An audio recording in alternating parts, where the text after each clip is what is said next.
What do you feel about the coin toss being like live where everyone can see it? Because I think that would be a great idea. Yeah, I mean, I think it should be.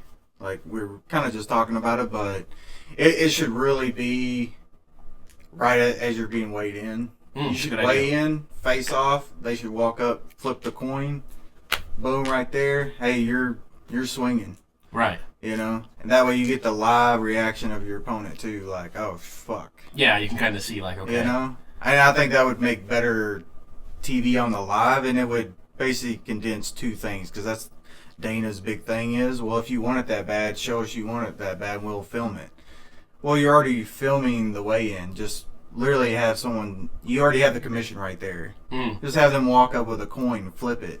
Yeah, lands on the floor. Brice slaps first, or Zakir slaps first, and you move next fight. You know, it's not like it doesn't have to be a big mystery. I feel like it doesn't. It doesn't, and it would silence a lot of the, oh, you're letting him go first, right? Because you know what's going to happen if that guy goes first. I don't understand with companies like why they do stuff like behind closed doors, especially a coin flip, where it's like, bro, if you think this guy's this good and you want him to win the coin toss, if he can't take one shot.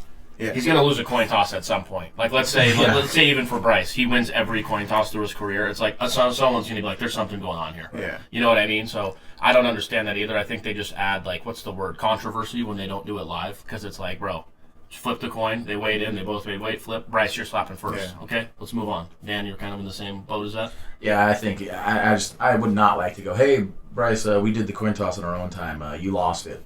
What the get the fuck out of here! You FaceTime me next time you do that fucking coin flop. Right, because you're not even involved in it at all, right? Yeah, no. Oh, so yeah, you just basically, like Danny said, you're just hoping that they're just honest about it. So who decides whose heads, whose tails, who calls, who's what? So whatever corner you get placed in, they have a coin that's got the red corner and the blue corner. Okay. So after they decide which corner you're in, and they flip it, whatever it lands and they just literally, which it was kind of explained that they flip it multiple times, and then out of the odds, they let that one go. Best 3 out of 5. But the thing is, like, you could just keep flipping, you know? Yeah. Like, because they don't tell you how many times. They could be like, well, on this guy, we're going to go 3 times. On this one, we're going to go 10 times and see, you know, it could be anything. So... Yeah, I got to figure that out. Yeah, it's better just to flip it. That's like a massive deal in this right in front of everybody's eyes. First, you know? What I don't like as well is, like, I would have thought, so... Correct me if I'm wrong. If you go first, then the other guy goes, and then you go, and then the other guy goes. I would have thought it went like, if Eric got to go first, and then I get to go again. Does that make sense? You're talking like college football overtime. Exactly. Because it's like, so you get to slap me, daze me, rock me, and then when I'm kind of dazed, rock, slap you, and you're like, all right, that wasn't his best because I got him pretty good. Now I get to go again. Well, that's the point of the toss, because whoever goes first, you have the huge advantage. That's what I'm saying. So like, I think going 2 in a row, like... It's like an 80% advantage. Right. I go first. Right. What Danny's saying is, let's say like in your match, Zakir slaps first, you slap second, then you slap third. For the second round, you get to slap first. I think if they did something like that, they would have to just be like flipping the coin every single time while they're up there. They could do that round by round. Which they could do that. That would be better to me as well. Okay, that's fair. I just really do not like whoever gets to go first has an advantage throughout the entire match. Yeah. But they do give them they get a minute, right, to recover. Yeah, you get a minute. After they've determined, like, you get up, you got your 8 count, whatever the case was, which is something I want to bring up too later on.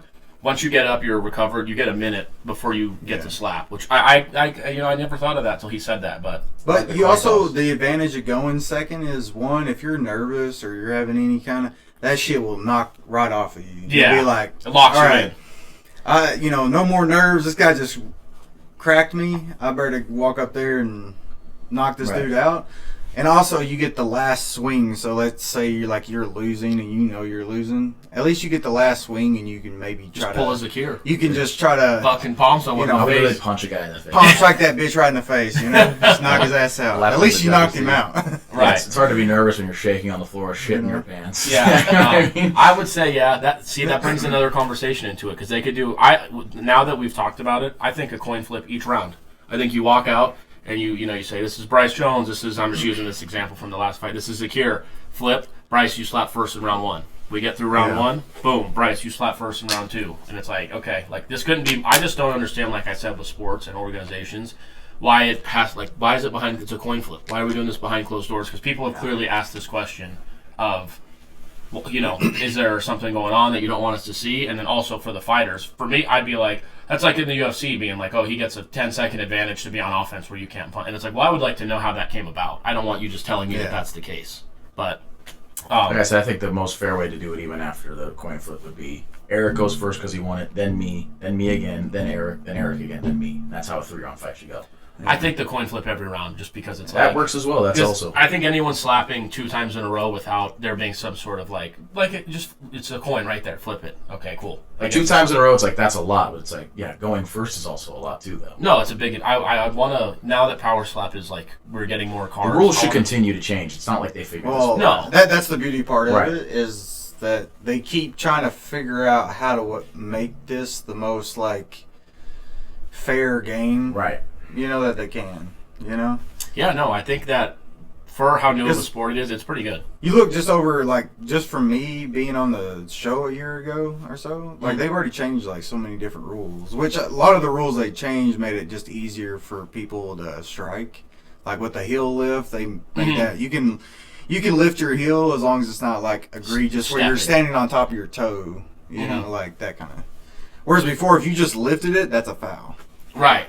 Any sort of lift. I noticed they said that about a few slappers in Power Slap 13. They were like, you can see that they're using that heel being able to come off the floor. Yeah. And this was before supposed to be like a foul.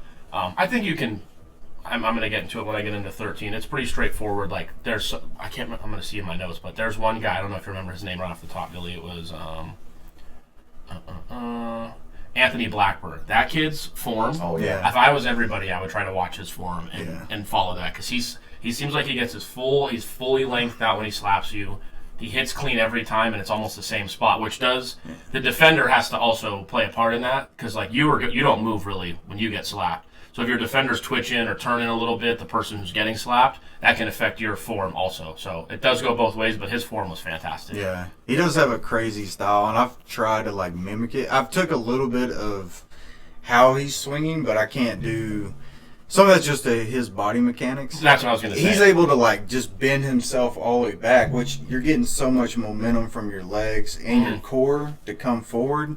And as he's smacking, he can just put so much force into that.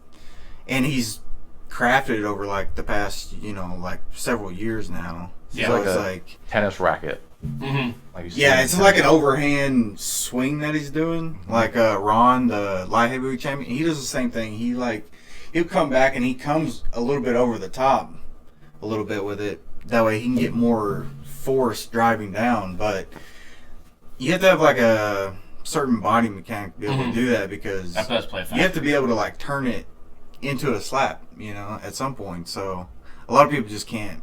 Body mechanics, they just cannot do that swing. Because I've tried it. Some of them are just impossible. I'm I don't know how the hell you guys swing like that.